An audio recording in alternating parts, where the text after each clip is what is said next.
Jakarta. Tertib sosial adalah harga mati.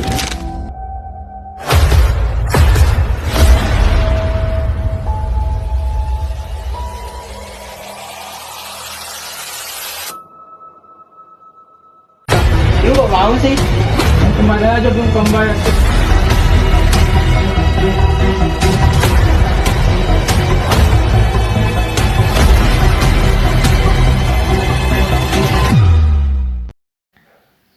Malam yang panjang selalu menyisakan cerita di ujung kereta api.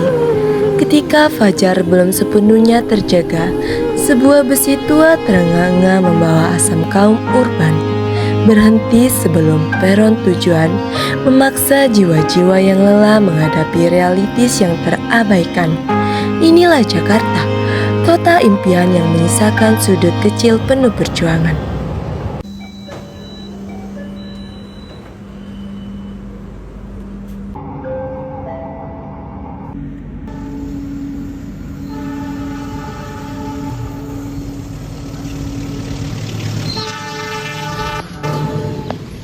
Aduh Gusti, kepala aku mau pecah, AC mati, bau keringat bercampur bacin.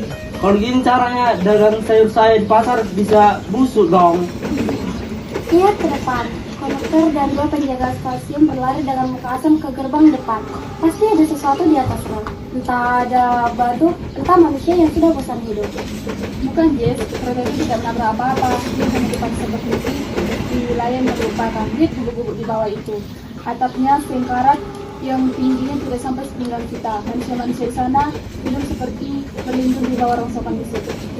Tenang saudara-saudara, mengutuk keadaan tidak akan membuat roda kereta ini berputar kembali. Di luar sana, pelajar hampir pecah. Lihat warung kopi di seberang pembatas rel itu.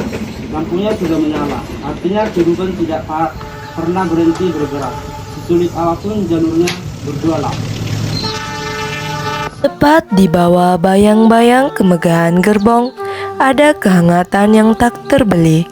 Sebungkus mie instan dalam kantung plastik, kepulan uap air panas, dan binar mata seorang bocah. Di sini, kemiskinan tidak sanggup merampas kebahagiaan antara ayah dan anak. Pak, kalian mau beli mie, saya bisa nggak nilai utang? Apa? Utangnya? Yang kemarin aja belum kamu bayar, terus kamu pengen utang lagi? Tahu nggak Pak, istri sama anak saya sudah belum makan dari tadi pagi. Ya sudah, ambil saja tabung yang terakhir.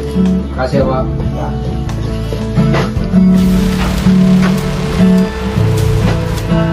Baik, kalian tahu nggak orang itu?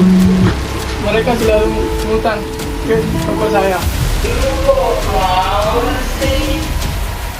Ya kan? Kasihan, istri dan anaknya belum makan.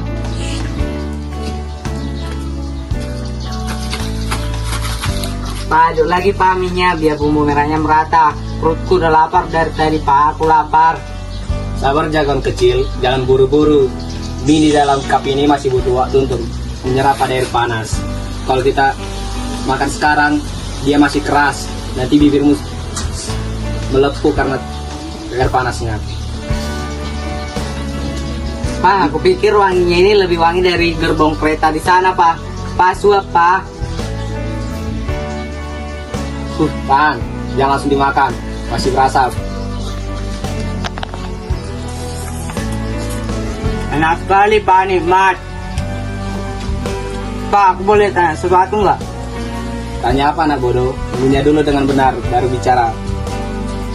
Sekarang aku udah mirip nggak sama anak kecil di televisi warnanya ibu warung kopi? Udah pakai baju bersih, pakai minyak rambut, sama makan mie sambil tertawa di depan rumah besar. Aku udah sama kerennya nggak sama dia Pak? Dengar anakku, semua yang ada di dalam TV itu semua adalah gambar mati. Mereka semua makan karena diperintah oleh kamera. Sedangkan kau benar-benar hidup dengan mini. Kau adalah petarung di tepi rel ini. Jadi kau jauh lebih hebat dari anak TV manapun. Benar kakak, aku lebih hebat dari mereka. Pak, kuahnya sisakan buat emak ya. Emak kan suka minum kuah mie dari cup ini kalau dia bangun. Iya, ibumu semalaman lelah melayani para pembeli guci dan birahi sampai pagi. Biarkan kue instan yang gurih ini menjadi penyembul lelahnya nanti. Nah, satu suapan terakhir untukmu. Panggilan alam yang paling mendasar pun membentur sekat-sekat regulasi kota. Dari balik gubuk sempit ini, sebuah seruan kebebasan lahir, sebuah tita polos untuk mengencingi pusat megahnya metropolitan. Pak, gawat Pak.